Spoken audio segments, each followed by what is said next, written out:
सुखदेव जी महाराज ने कश्यप जी के बारे में बताना प्रारंभ किया।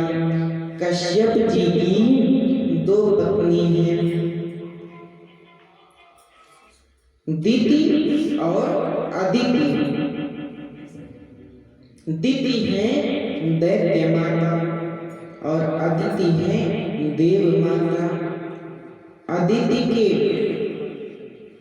12 पुत्र हैं, जिनको 12 आदित्य कहा जाता है। कौन कौन से? विवस्वानर यमा पूषा त्वष्टाथ सविता भगः धाता विधाता वरुणो मित्रः शक्रवो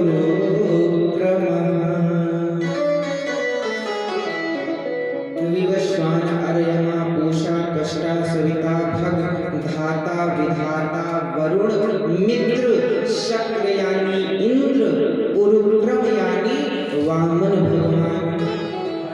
ये 12 आदित्य हैं।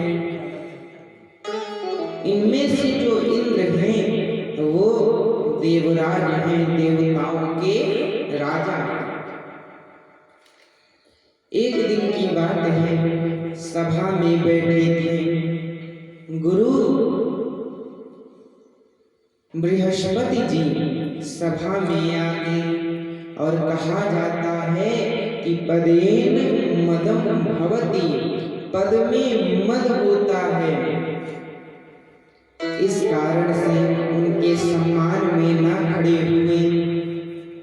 गुरु जी क्रोधित होकर के कहीं जाकर के छिप गए। बाद में इंद्र को जब लगा कि हमसे अपराध हो गया है, गुरु जी को ढूंढने का बहुत प्रयास किए, गुरु जी ना मिले। यह सूचना दैत्यों के पास पहुंच गई। दैत्यों ने जाकर के अपने गुरु श्री शुक्राचार्य जी को पूरी बात बताई तो शुक्राचार्य जी ने कह दिया, फिर जाओ आक्रमण कर दो, क्योंकि जब तक देव गुरु देवताओं के साथ हैं तब तक तुम उनको परास्त नहीं कर पाओगे। अभी समय है, जाओ उनको हरा दो। ये सब युद्ध करने के लिए पहुंच गए। उधर जब इंद्र को लगा कि अब हम युद्ध हार जाएंगे, दौड़कर ब्रह्मा जी की शरण में गए, पूरी बात बताई। ब्रह्मा जी ने डांटा कि गुरु का अपमान नहीं करना चाहिए, अब तुमको फल मिल रहा है तो भोगो। कहा अब क्षमा कर दीजिए, आगे से हम ध्यान करेंगे। कहा ठीक है, तो जाओ जो त्वष्टा के पुत्र हैं विश्वरूप, उन विश्वरूप से निवेदन करो, वो परम विद्वान हैं, भगवान के भक्त हैं। तो अगर वे देव गुरु पद पर बैठना चाहें तो उनको बैठा लीजिए। कहा ठीक है। तुरंत जाकर के विश्वरूप से निवेदन किया। विश्वरूप ने कह दिया कि अकिंचनानां हि धनं शिलोक्षणं तेने निर्वर्तित साधु सत्क्रिया कथं विगर्हं नु करोम्यधीश्वरा पौरोध संहृष्यति येन दुर्मति। हम अकिंचन हैं। अकिंचन किसे कहते हैं?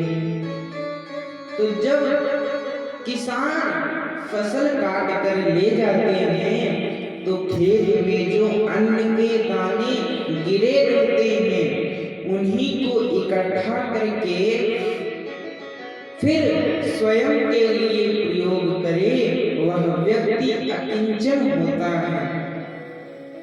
विश्वरूप ने कहा, हम अकिंचन हैं।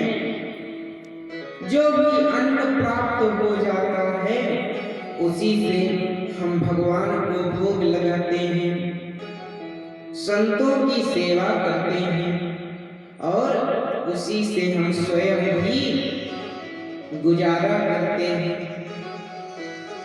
और हमको पुरोहिती का कार्य नहीं करना, क्योंकि उपरोहित्य कर्म अति मंदा, वेद पुराण स्मृति कर लेता। पुरोहिती के कार्य में बुद्धि दूषित हो जाती है। अब पुरोहिती के कार्य में बुद्धि कैसे दूषित होती है? ये पुरोहिती का कार्य जितना अच्छा है उतना ही खराब भी है, क्योंकि जब पुरोहित जी से किसी यजमान ने कहा कि आप कृपा करके हमारे यहाँ सत्यनारायण जी की कथा सुना दीजिए या कोई अनुष्ठान करना है, तो जो पुरोहित जी हैं वो कहें ठीक है हम करा देंगे, तब तो पुरोहिती का कार्य अच्छा है। और अगर यही यजमान जी ने निवेदन किया और तुरंत कह दिए ठीक है इस कार्य के लिए हमको 2100 दक्षिणा चाहिए, हमको 5100 चाहिए, तब पुरोहिती का कार्य मंद हो जाता है, यानी फिर उसमें दोष आ जाता है। तो इसलिए हमको पुरोहिती नहीं करना। जब पूरा वृत्तांत बताए तो कहा ठीक है हम आप सबके निवेदन को स्वीकार करते हैं। तुरंत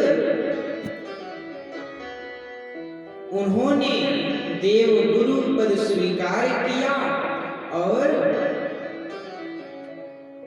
तुरंत नारायण कवच का उपदेश दिया, जिससे देवतागण युद्ध जीत गए।